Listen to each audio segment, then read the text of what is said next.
Hello friends, एक बार फिर से वेलकम है आपका आपके यूट्यूब चैनल RJ27 की एक और नई वीडियो में।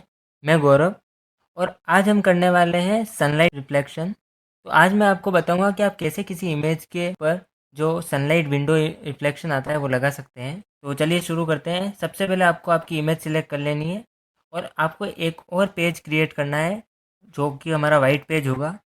आपको उसकी लेयर के ऊपर एक ब्लैंक लेयर ऐड करनी है और रेक्टेंगल टूल की हेल्प से आपको ब्लैक स्क्वायर्स या आप रेक्टेंगल्स जो भी आपको चाहें, जैसा भी आपको डिज़ाइन आपको रिफ्लेक्शन में लगानी है या रिफ्लेक्शन में शो करनी है, वैसी आप डिज़ाइन जो अपने विंडो की डिज़ाइन हो सकती है वो आप डिज़ाइन आपको यहाँ पे बनानी है। तो जैसा कि मैंने ये पैटर्न यूज़ किया है तो मैं इस पैटर्न के हिसाब से विंडो रिफ्लेक्शंस लगाऊंगा।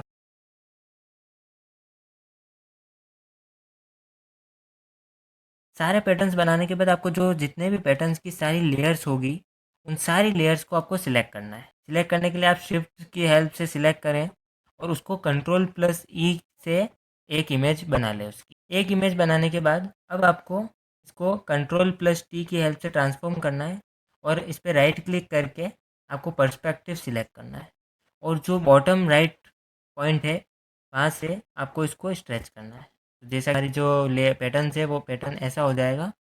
उसके बाद आपको इसकी साइज़ एडजस्ट करके इसको पेज के ऊपर सही से एडजस्ट कर देना है। एडजस्ट करने के बाद अब आपको फ़िल्टर में जाकर ब्लर पे सिलेक्ट करना है और गॉसियन ब्लर सिलेक्ट करना है। यहाँ हम convert to smart object select करेंगे और हमारी वैल्यू यहाँ 15 रहेगी और आपको ओके प्रेस कर देना है।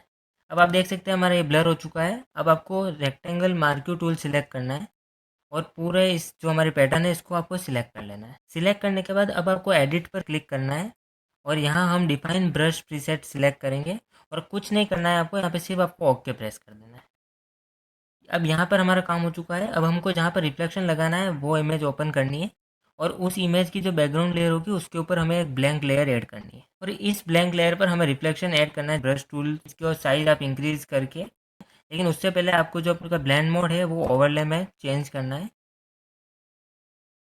और ओवरले में चेंज करने के बाद जैसा कि मैंने अभी रिफ्लेक्शंस ऐड किए हैं इसमें, वैसा ही आप आपका जो भी रिफ्लेक्शन हो वो किसी भी इमेज के ऊपर लगा सकते हैं। तो होप आपको ये वीडियो अच्छी लगी होगी। अगर वीडियो अच्छी लगी तो प्लीज़ वीडियो को लाइक करें और चैनल को सब्सक्राइब करें ताकि हम ऐसी इंपॉर्टेंट एडिटिंग वीडियोज़ आपके लिए लाते रहें। Thank you so much for watching. Thank you.